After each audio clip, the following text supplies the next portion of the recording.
Kalau sudah ada yang pernah dengar, anggap insya Allah review ilmu. Kalau ada yang belum dengar, anggap insya Allah tambahan iman, gitu kan. Kisah ini saya berikan nama dengan kisah sebuah terong. Gitu. Ada seorang anak muda di Damaskus, di ibu kota Syria, di zaman tabi'in dulu. Pernah datang ke sebuah masjid namanya Masjid At-Taubah. Masjid At-Taubah ini zaman tabi'in ada. Ada seorang tabi'in masyhur di situ tinggal, jadi imam juga jadi alim, mengajar tiap hari. Anak muda ini datang lalu berkata, wahai imam kalau kita kiai, wahai imam, saya datang dari luar Damaskus, ya, miskin, tidak punya apa-apa, tapi saya mau belajar agama. Boleh nggak saya numpang tinggal di masjid bersama anda? Saya bantu-bantu lalu saya hidup bersama anda, maksudnya makan minum bersama anda. Kata ya syekh itu, silahkan, nggak masalah. Tapi harus sabar, ya ikutin kehidupan saya, apa yang saya makan kau makan, apa yang saya minum kau minum. Kata anak muda ini, baiklah.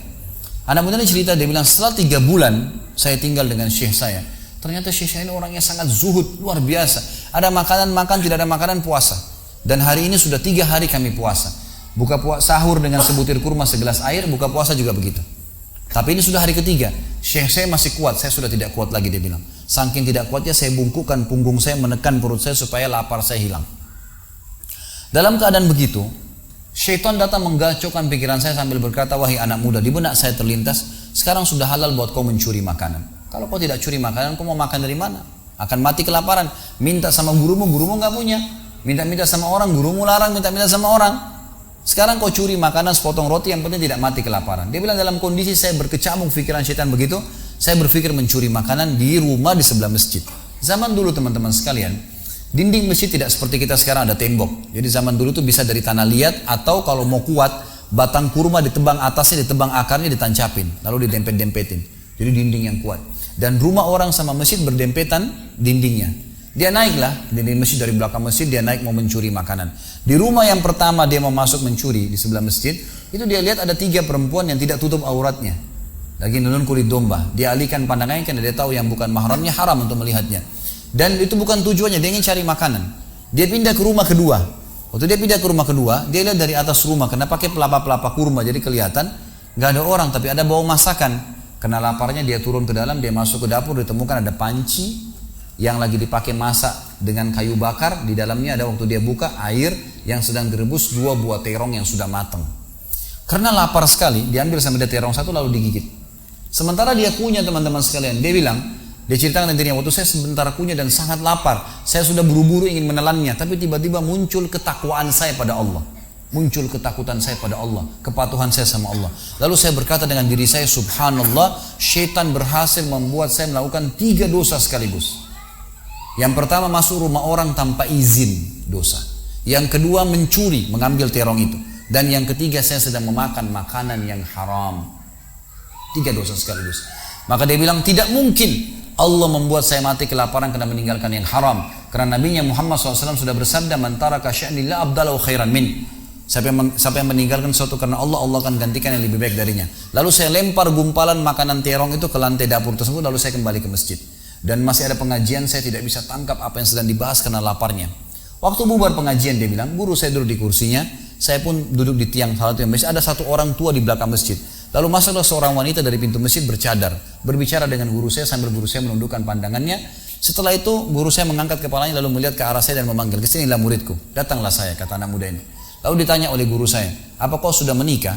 Dijawab oleh muridnya, belum. Lalu ditanya 2 kali, apa kau ingin menikah? Dia tidak jawab. Apa kau ingin menikah? Tidak jawab. Sampai 3 kali, apa kau ingin menikah? Dia tidak jawab.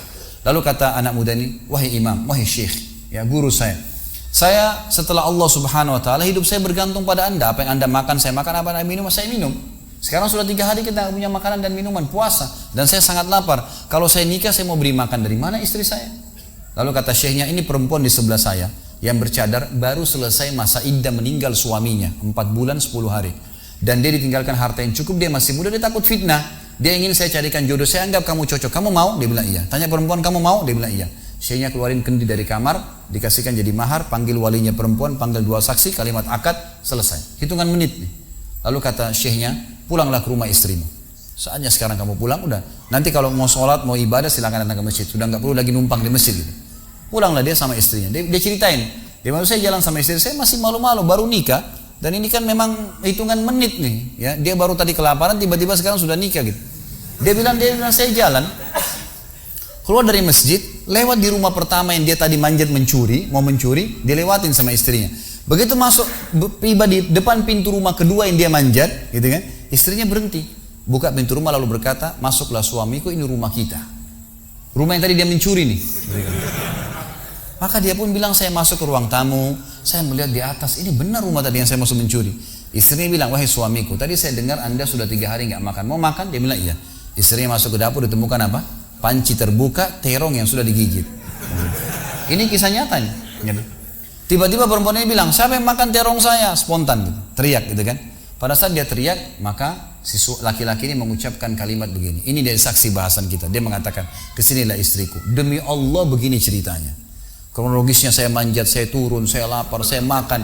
Dan demi Allah sebelum saya telan, karena saya takut sama Allah, saya lempar ke dapur, ke lantai dapurmu dan belum kering tuh. Gitu kan.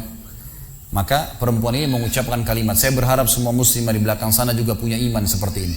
Kata para ulama, ucapan wanita ini perlu diukir dengan ukiran emas, karena menandakan iman yang luar biasa. Kata dia, wahai suamiku, engkau meninggalkan segumpal makanan haram. Allah jadikan makanan itu, pancinya, rumahnya, pemilik rumahnya jadi milikmu sekarang.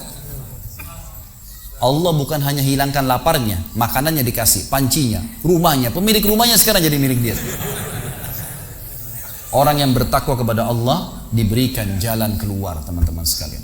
Jadi bertakwalah sama Allah, hanya patuh dan tunduk kepadanya. Semua yang baik di mata Allah, semua yang buruk juga di mata Allah SWT. Dan jangan pedulikan urusan dunia ini, jalankan sesuai dengan apa yang Allah SWT inginkan. Allahu a'lam.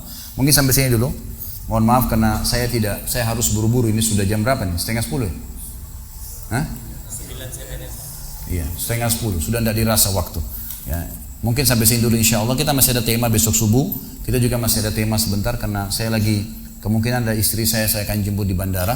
Maka mungkin saya tutup, tidak ada pertanyaan. Kalau ada teman-teman punya pertanyaan bisa disimpan, dicatat. Nanti insya Allah dibahas besok subuh atau pada malam hari. Dan insya Allah juga masih ada Ahad subuh nanti. Kan gitu. Masih ada 3 judul yang menunggu. Kenalilah Tuhanmu kau akan bahagia. Besok subuh, kemudian nanti malamnya ada saudaraku ini ada rahasia rezekimu. Dan kemudian subuh lusa kita akan bahas hidup mulia dengan Islam.